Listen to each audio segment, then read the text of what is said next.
Okay.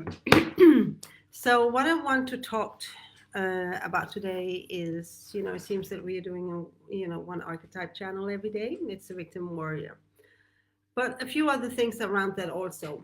So I put up this post today that the only reason that you're not making money is because you don't want to. Okay, awesome, Dalita.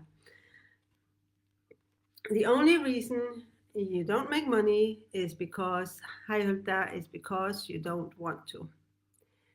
And this is one of the first things I learned about money is that if I'm not making money, it's because I don't want to. And hi Mary. And I used to go like, no, but no, I really want to. And it's like I'm trying everything and I'm trying so hard and nobody's gonna buy it, nobody's buying from me and you know, poor me, poor me, poor me. I was doing all these things and I never made any money. And then my teacher said, Gita, the only reason you're not making money is because you don't want to. You know how much not fun it was to hear that? Hi, Donna. It was so much not fun to have all the responsibility for me not making money dumped back into my lap and not, playing the poor victim of what the world was doing to me. Ah. I'm just remembering that. Oh my God. Oh my God. It's like I hated it when he said that because I couldn't get away with anything.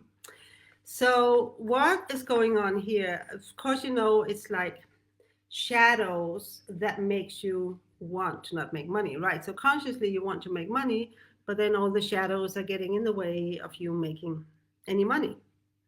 So while consciously you want to make money, your shadows is saying, no, no, no, making money is a bad idea. Something bad is going to happen if you do. And that overrides your conscious desire for money.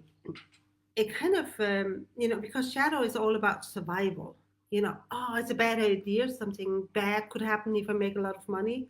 So it stops you. It's like probably, until you really start digging into shadows, this all goes on subconsciously. And um, so shadow alchemy, gets the shadows out in the open and exposes them. But what it really does is like gets that survival consciousness out of your consciousness for good, so that you're not operating from survival, you're operating from thriving. And I want to go in and talk about this because it's actually really, really, really important.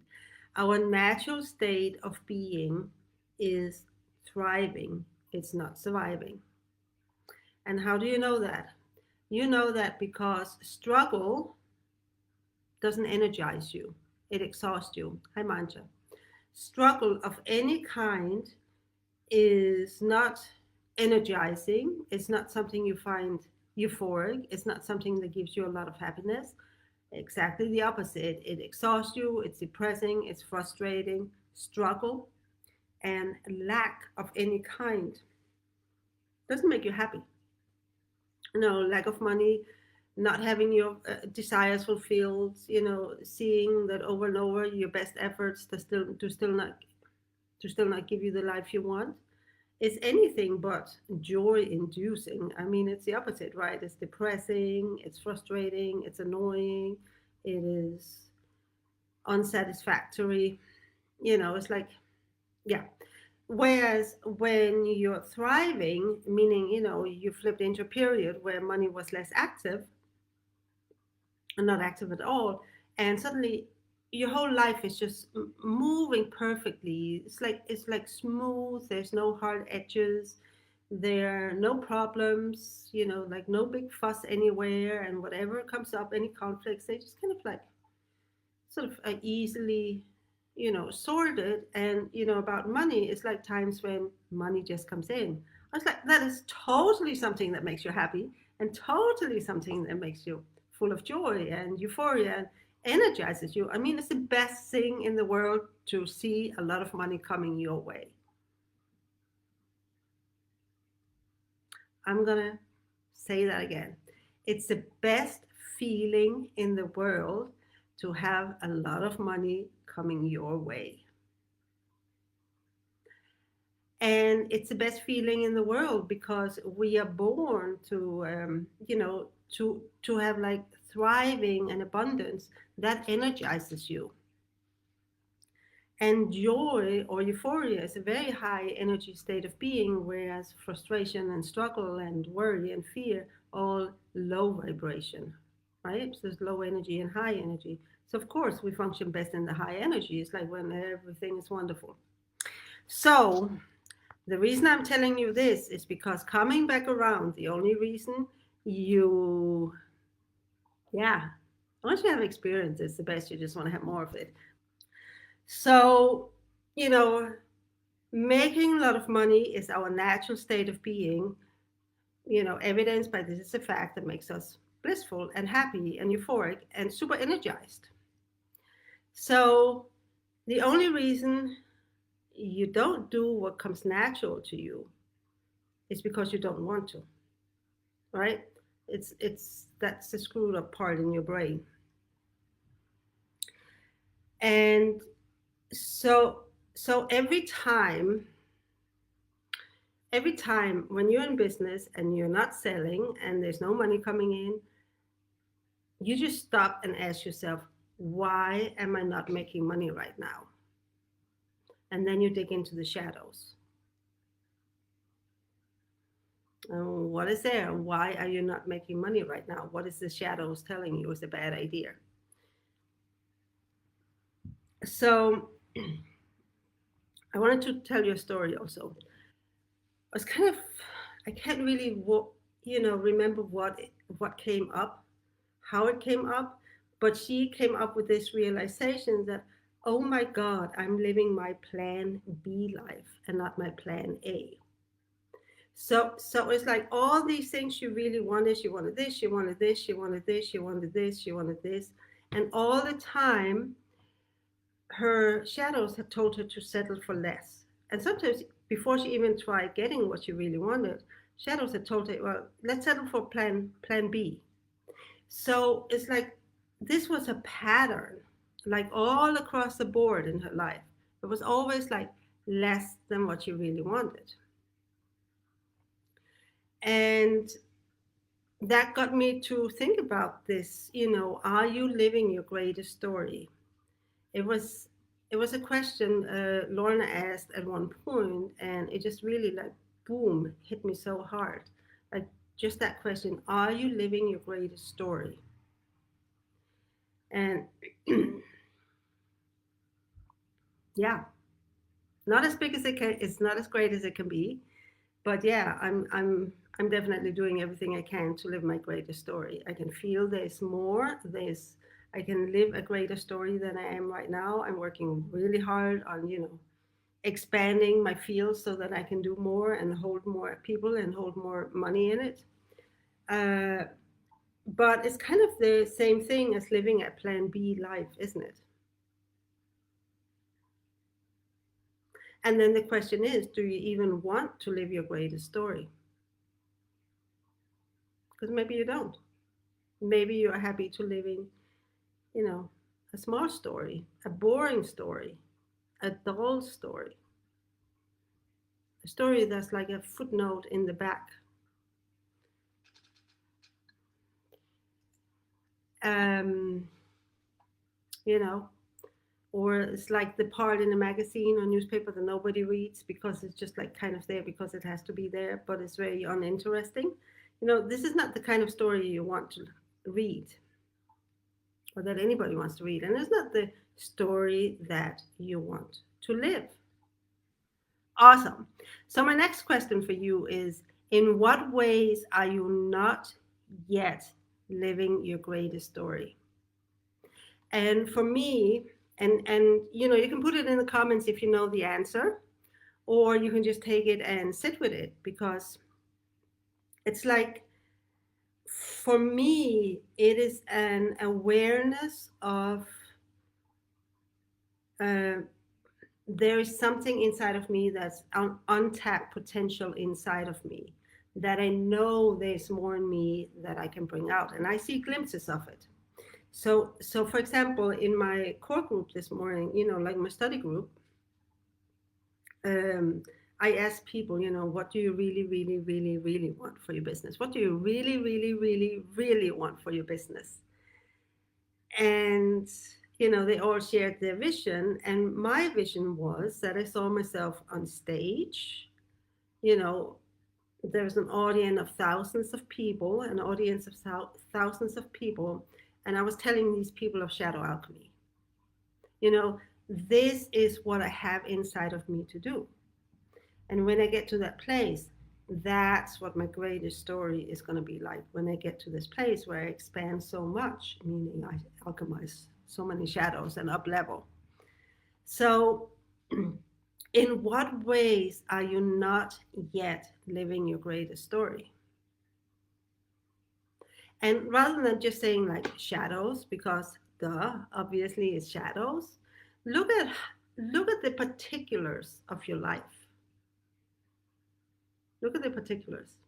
Because then with my study group this morning, I went on to then ask them, so in what ways are some parts of your life not pointing towards that biggest vision of the greatest story of your business? It's like, how are they pointed in the different directions? And it was so hilarious. I mean, it was so funny because it's like, well, I haven't even registered my business as a business, was the answer from one person. And the other one, I need to clean my house. And another one was like, oh my God, I have like the corner from hell in my house that I need to deal with. And another person was that my tax return, right? So it's like, look at the different places in your life that are not pointing towards your greatest business story or your greatest story, period. Where they're pointing in a different direction. Because this has a lot to do with standards, right? It's like where you're settling for less, and let it point in a different direction, let it point away. So it's like you want your whole life to be like a funnel or a pipeline that leads you straight towards your greatest story. But if there's like holes in this pipeline, your energy and your efforts, especially your energy, right, is going to go off to the sides and not go straight towards your greatest story. And these are often just things that we let slip, where we let our standards slip. So one of the things I did to, like streamline my life, more to my greatest story was, I hired a house cleaner that is coming in every, you know, just started before the coronavirus, but, coming every 2 weeks, because I needed to increase my standards of how clean my house was.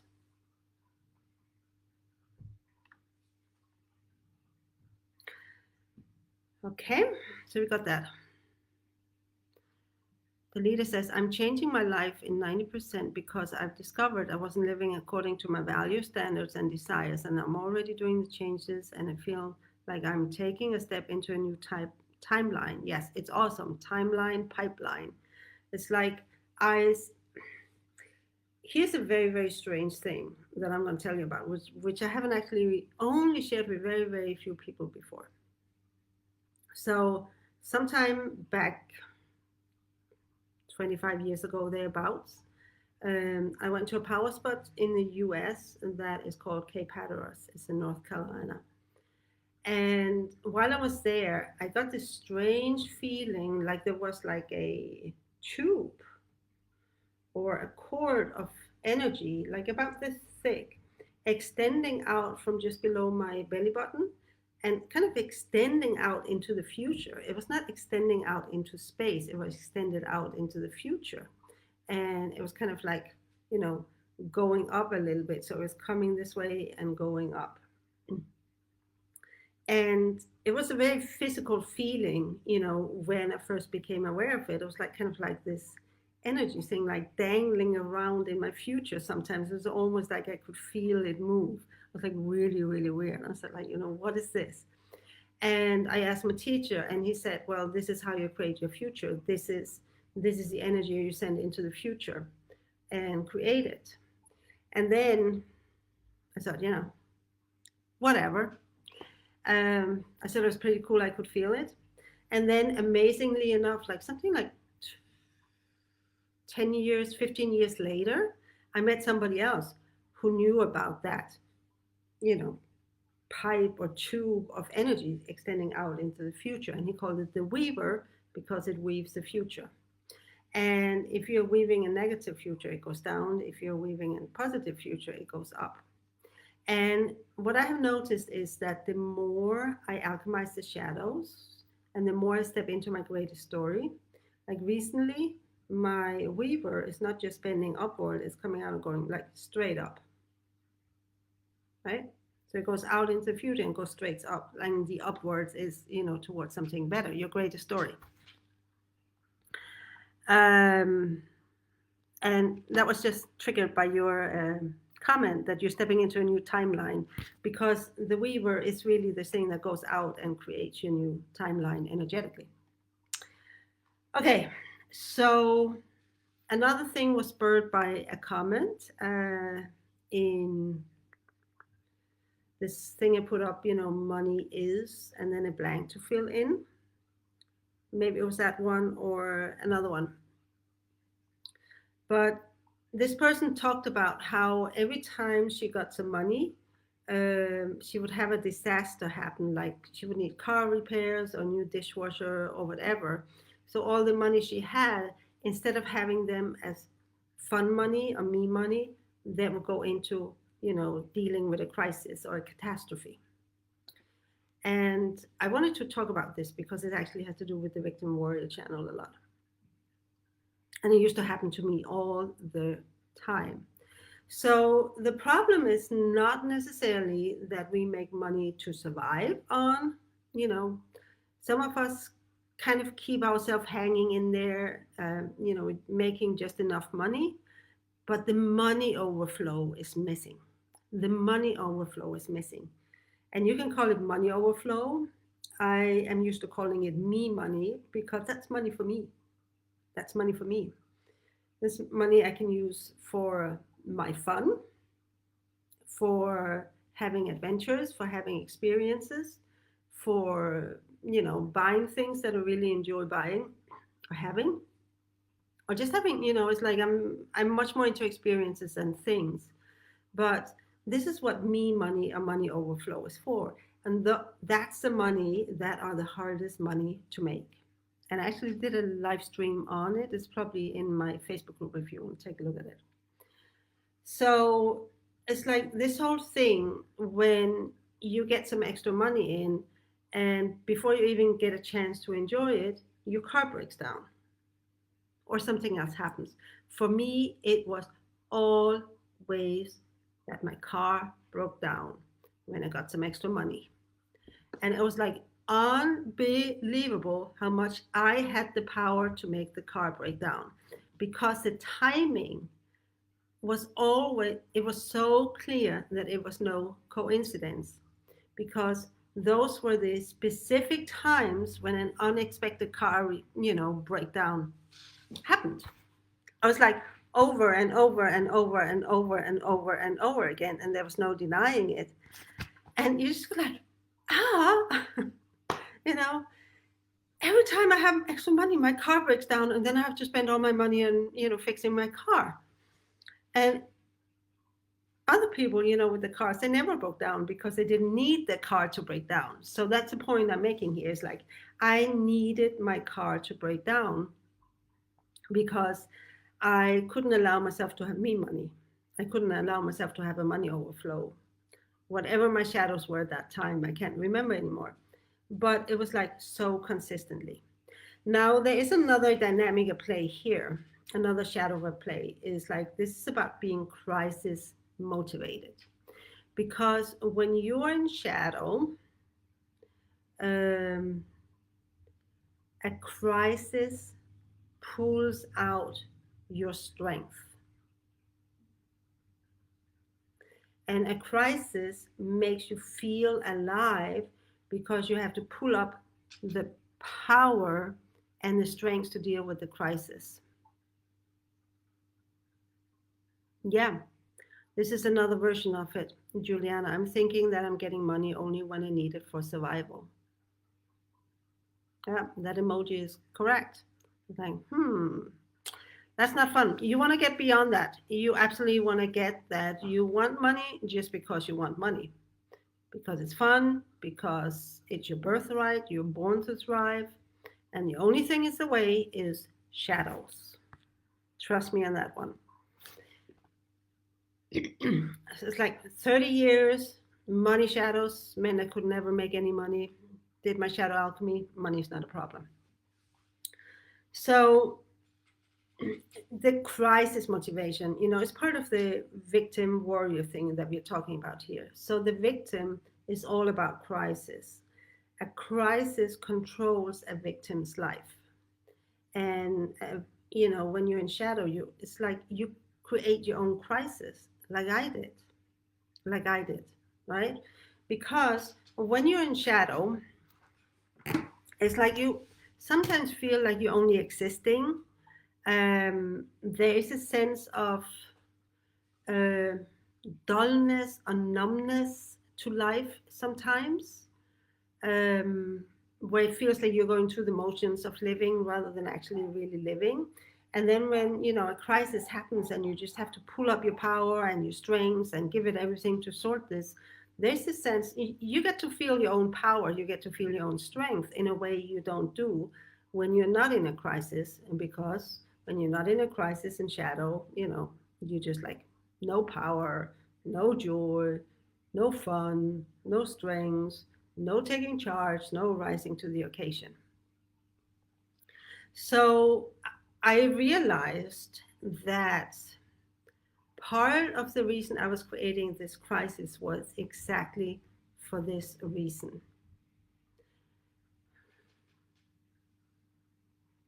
Oh, Sophie, this is awesome. Yes.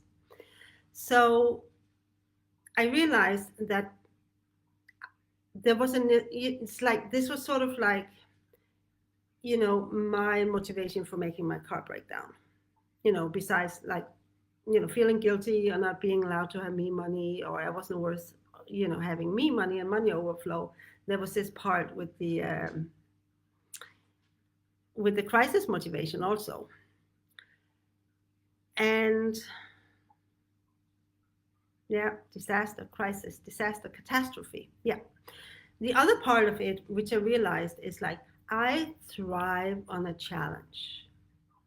I get easily bored, and I need a challenge to prevent myself from getting bored, because if I get bored, I'll create a crisis, because I need the crisis to like bring out my juices. And it's like, remind me of something Lorna says. It's like people don't want an easy life.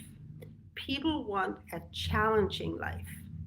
People want a life that forces them to stretch and grow and, face the demons and overcome the demons and, become a dragon, like this fierce mystical beast that we all carry inside of ourselves. This is what people want. They don't want an easy, peaceful life where not much is happening. It's just kind of like, ooh, which is great at periods, but there's no challenge in it. And it becomes boring and you stagnate and you get stuck in a rut. So if you're not on top of that, creating a challenge for yourself, you're going to get bored and you're unconsciously going to create a challenge by creating a crisis. So I want you to think back to your, over your own life right now and see if you can identify times when you have created a crisis because you were bored and needed to feel more alive. And just to create a challenge for yourself. It's a very subtle one. And I also know that many, many clients have recognized it in themselves when I have pointed it out to them that this is actually something that really happens. So, of course, then, yeah, money goals are excellent challenges, but it's not enough. It's like a money goal is not enough of a challenge to me. I need a challenge, at this point. I need something like, get myself on a stage in front of like thousand in an audience.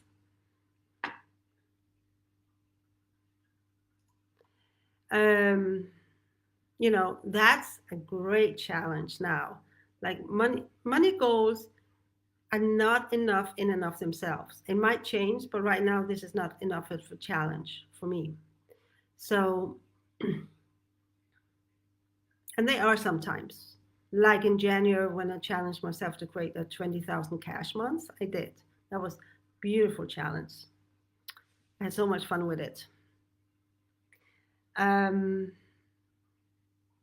so yes, the challenge. So before I go further, I want to cycle back to this whole crisis thing. Why do we create crisis, including money crisis, right? Because it's like over and over and over again. Yes, awesome, Kathleen. Publishing a best-selling book. Yes, that's a huge challenge because the smallest part of this, the 20% of that, is writing the book. 80% is making it a bestseller. That's where all the work is. So, yeah. The thing about a crisis, there is like a sense of showing off to the tribe, the people, that you are this amazing person who can deal with a crisis. So it gives you like kind of this strange sort of false worth in the eyes of yourself and other people that, oh my God, like, look at me, I can deal with all this crisis. Look how great I am. No crisis gets me down. I will always rise up on my feet again. So I want you to watch, in yourself, take a look inside of yourself. This is why you create a crisis also. This is one of the ways that we take responsibility for ourselves. It's like, you know, creating a new challenge that can move us forward in life. Because either you move forward in life or you move backwards in life. There is no standing still. That's an illusion. You either move forward in life, you move backwards in life. And it's like the the crisis gives you the illusion that you're moving forward in life, but it's actually making you move backwards in life. Now, a challenge like live a shadow free life is the most awesome challenge ever, if that's not going to do it. Um, so, those are the things I wanted to say here. And now I'm going to go in and talk a bit about the victim and the warrior. So, the victim warrior channel is about power, right? The victim feels powerless, the warrior has the power. And how it shows up in money, I mean, it shows up in different ways. But the the biggest victim money shadow for me has been um, not realizing that I have the power to make as much money as I want to. Like cash comes from me. Cash comes from me. That I create money and I have all the power over how much money is in my life and in my world. I create cash, I create money, and that comes through sales. And one way of taking this in, Amanda, I create crisis all the time. Oh my God, left and right. Just realizing this week the depths of this pattern. Yes. The warrior is, like the general of an army, you command the resources in life. There's unlimited resources available to you at all times. And the victim, and the warrior knows, well, if I need money, I have the power to create money. I can create my own clients. This is within my power. I can create my own clients and I can create my own money. There's nothing in me that doesn't have the power to create money. And it was so hard for me to get that. And I still comes up sometimes. It's like huge shadow for me. And the victim goes, I don't have the power to make money. And not just because, logically, your clients are the ones holding the cash in the hands and they can decide whether to give it to you or not, right? So logically, no, you don't have the power over money because other people are holding it. And you don't have the power to make them give it to you. But you do. You do. Because this is all about, because this is just a shadow. Because you're born to thrive. It's a natural state of being for you to have a lot of money. Money comes effortless. And you don't have to worry about pulling or forcing other people to give it to you, because when you're shadow free or have less shadow, they're going to want to give it to you just because you're you. And this is what I talked about yesterday, right? You get paid because of who you are. So you don't have to do anything. The power to make money is because of you, who you are. It's in your presence. It's in the energy you send out. So when you are in your royal presence, you command royal money. I'm just going to let you, when you're in your royal presence, you command royal money into being. And it comes just because of who you are. And that doesn't mean sit passively on your butt and do nothing. It means you still got to do the actions, but your actions get great results. Okay, Amanda, I was using disaster as an excuse to actually give myself permission to listen to my intuition and get what I desire value. So money is just one of the things subject to disasters to make myself finally give myself what I want. It's like, do you guys hear how surreal it is and how illogical and screwed up and distorted thinking this is? It's amazing. And this is, this is the truth of your shadow. Okay, Kathleen, crisis addiction. Leaving a bad relationship that I thought would be the answer to my security. I end up with less resources and less security. Yeah, totally. Addiction to crisis. So one of the big shift you have to make is that you're not powerless to make money. You have all the power to make money. And so every time I hear somebody says, I don't have the money to pay for this, me too, I know it's because I have forgotten that I own the power to make as much money as I want to, when I want to, like the timing we're going to talk about next time, but also that I have it in the first place. And when people come to me, oh, I would really like to do the Shadow Alchemy Bootcamp, I would really like to, do coaching with you, but I don't have the money. It's like, you don't realize that you have all the money, all the power to make as much money as you want to right now. And that's the lie of the victim shadow. The victim shadow says, I don't have the power to make money. And it's total bullshit. It's a lie. But as long as you believe that lie, believe it to be true because it feels true, all shadow feels true, and it's always a lie. So you have to take a look at that shadow.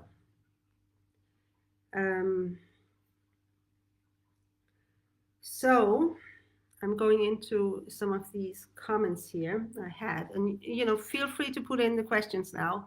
I've been talking. So Melody says, I don't know if I can find clients willing to pay a higher rate. This is all about when you step into your royal presence, those clients will come to you because there are people out there who are looking for people who carry royal presence and power and authority.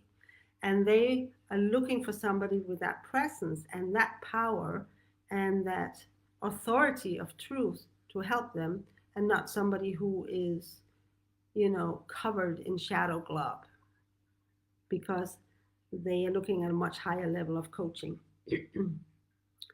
Carla says, I cannot do money. My articles are much expensive. I must do money to pay my bills. What can I do more to sell?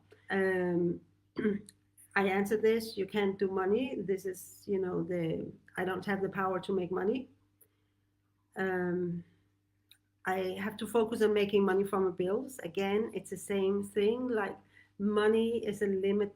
Money is in limited supply. Money is in limited supply. As long as you believe that, that's exactly what you will get. So the truth is, and this is your shadow saying, again, the victim, oh, the money is in limited supply and I don't have the power to make more. So there's a finite amount and I don't have the power to make more. Whereas the warrior, of course, knows that, hey, there's an endless, unlimited supply of money and I can create as much as I want to. It's not a problem.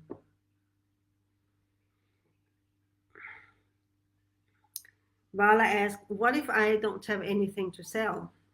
Well, let me tell you about one of my clients. She didn't have anything to sell. Well, she does, but she didn't really act on it. But she negotiated a 25% reduction in her hours at work while keeping the same salary. So she didn't get a salary increase, but she got less work hours, which was really what she wanted. Now, this is how it works too. You know, you can create anything. Or when you really start working with your shadow, you also find out that indeed you do have something to sell. It's like the shadows are clogging your channel so much that you can't even see that you know what you know that is worth money to other people. um, Emily says, shadow money is elusive and will wander off if I don't stay strict. And that means like you gotta hold a tight grip on money because if you just loosen up your grip a little bit, they're gonna wander away.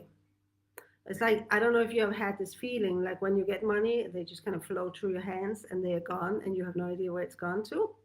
This is sort of the opposite, if I don't hold on to that, they're just gonna flow through my hands and be gone.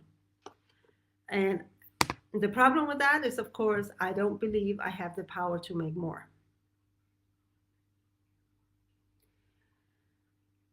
Sophie, you say, every time I'm about to do something in the direction of getting money, after the initial excitement wears off, there's this very strong voice in the back of my head saying, what's the point of doing this anyway? It's not going to happen.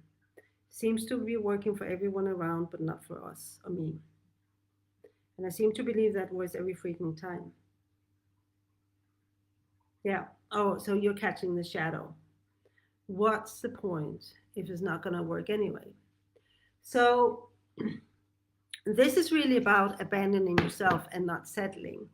So there will be times, as you go about, doing this, there will be failures. There will be failures. I mean, I have failed my way to success. And I even think that's a common saying, like you fail your way to success. But as long as you fail falling forward, you're going to get there. And the failure doesn't matter. It doesn't matter because either, and a failure is just shadows. A failure is just shadows coming up. So every action will either expose your shadows so you can alchemize them, or will roll out the red carpet to money and whatever else you want coming into your life. Right? So there is no failure if you see failure as, well, I needed this failure to happen so that I could totally expose my deep core shadows.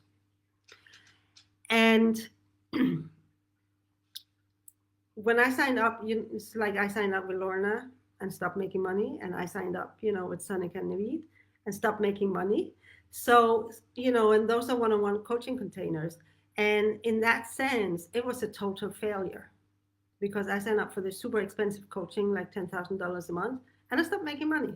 So total failure, except I needed this failure to completely bring out my deepest shadows around money. And a big one I shared was I believed I had to choose between me and success. right? If I wanted success, I had to abandon myself.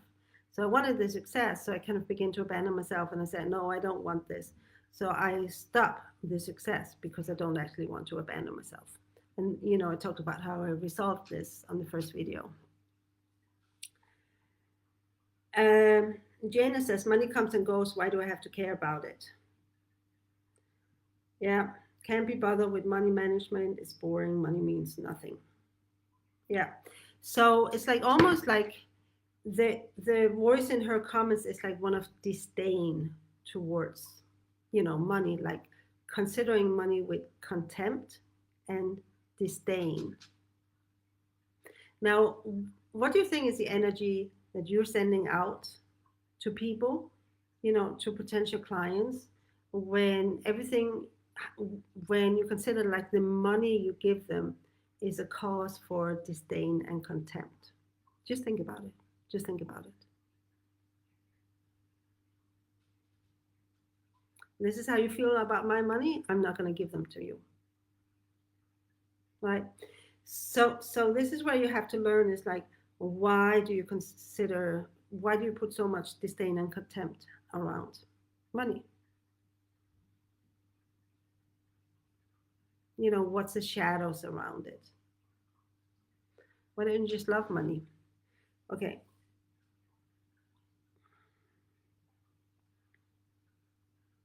So Lola says, if I'm self-sufficient financially, then there won't be a reason for somebody to be with me romantically. And the opposite of that, if I'm not financially self-sufficient then I will be unworthy of being in a relationship. And this is, a lot of times you will find these shadows. It's like they put you in this catch 22 situation. It's like, doomed if you do, doomed if you don't. It's like whichever way you turn, it's gonna end in disaster. If you have money, it's a bad thing. If you don't have money, it's equally a bad thing. And you're like caught in between, and it's almost like you're paralyzed. So you just keep on with this status quo, which is actually really not taking you anywhere. And this is why it's so important to go in and catch all the shadows. It's not enough. My experience is that a lot of people have some recognition of their money shadows, but not all of them. And there's a lot more that are going to come up as you start opening up the can of worms here, the Pandora's box. If I make money, I'll be forced to share it with people I don't want to share it with. Now, this is an interesting one because who decides how you spend your money? Now, this is great. This is actually also the victim. Because I used to, one of my shadows is that everybody else has more right to my money than I do. Like I have to pay the bills and the rents and for this and for that and for food and feed my son and whatever. And it like feels that when I get money in, they have more right to my money than I do. And I resented it. I resented it so much that I flat out refused to make any money at all then. Because there was no money for me. It's like all my efforts and all my hard work, and I get this money in, and they have more right to it than I do. Well, fuck that. I'm not going to make it then. Does anybody recognize this? It's called spite, resentment. So yeah, if and the thing here, of course, is that I believe they have the power over my money, which is what the shadow says, right? And it feels true, like shadow always does. Shadow always feels true. It doesn't mean it is. Because the truth in this situation, I decide how I spend my money. It's like once I could pull that in, it's like, no, wait a minute. I have the right to my money. I decide how I spend it. Then I'm happy to pay the bills. But if I feel that they have the right to my money and the power of my money, they have the power over how I decide to make my money, forget it. I'm not going to make money. What's the point? But if I can bring that in and say, well, all the money I make are mine. All the money I make are mine, don't belong to anybody else. And I choose how to spend it. No matter what other people think, I should be obligated to spending it on. And Natalie has another one. When I make money, my husband always stops making money, and I don't want to support him. So this is an interesting one. This is like a relationship dynamic. Nobody writing anything. I don't see any new comments. Is that very often there's like this unconscious agreement in a relationship that only one person can be successful. And it might be changing, but it's something I see very often is one person is successful, another person isn't. Yeah, exactly.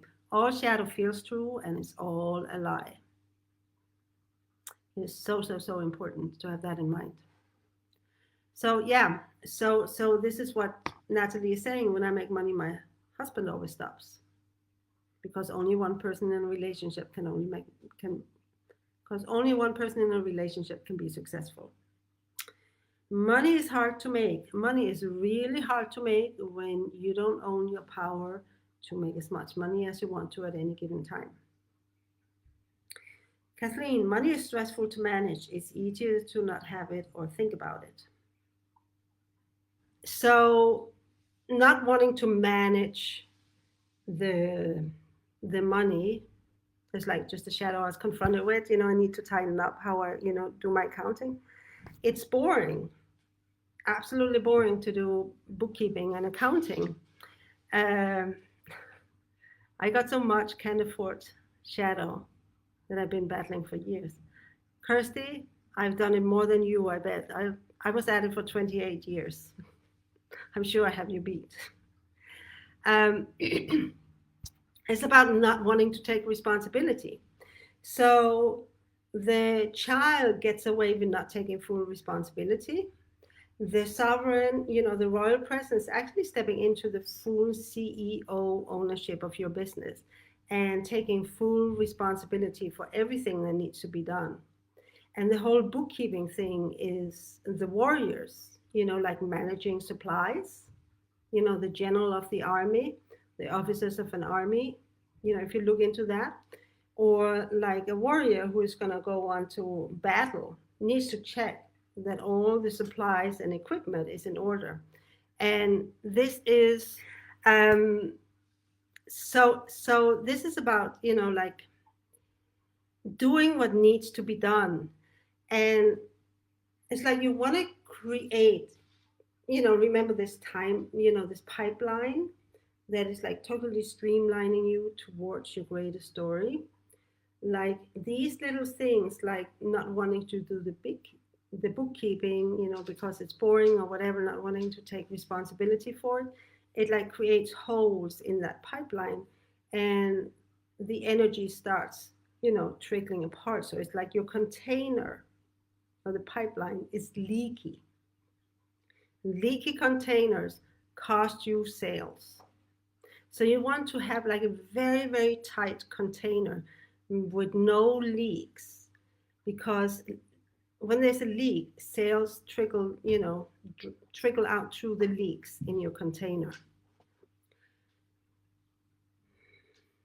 Focusing on money makes you a smart thinker and forces you to compromise your true calling. Isn't that interesting, Kathleen, that you say that? I'm wondering if you have changed that. Focusing on money makes you a smart thinker and focus you to compromise your true calling. Actually, what compromises your true calling, because your true calling is transformation and helping people transform. Focusing on money because the business model is the best way to reach as many people as possible. And focusing on money is raising your vibration, because you have to clear away, you got to get rid of shadow. If you want, to focus on the money, to make more money forces you to clear away shadows. You get more clean energy so you can do better transformation with your clients, so you can better live your true calling. Yes, wow, Kathleen, yes, you have big shadows around that. Yeah. My parents compromised their dreams for money. My mother had so much stress and rage over money management. Yep, definitely. Yeah. And a big part of your alchemy is actually stepping in and doing it anyway. Money hides the true meaning of life. Yeah, it does if you are struggling with money, for sure. If and the point is, like when you struggle with money, it like just takes over your whole life. When you don't have money, it takes over your whole life. And it's all you can think about, and it's all, it's like kind of fills out all the space in your life because you don't have it. As soon as you have money, it's like suddenly you have lots of space in your life for other things. Yes, lots of interesting stuff about the masculine. Yeah, I'm not going to go into the masculine and feminine here. Okay. Um, Money has to be a struggle. Evelyn, yeah. You got to earn your money. You're not allowed to have easy money. Like, shame on you if you don't work hard for your money, because it is not fair when I have to work so hard for my money and you don't. So you're being made to feel guilty over easy money, and you should be ashamed of making money effortless when everybody else is struggling so hard. Meaning you have to cuddle their shadows, which gets you exactly nowhere but miserable. Okay, so awesome stuff. And I'm so happy to see that you guys are actually having some real realizations here. So, so, so awesome.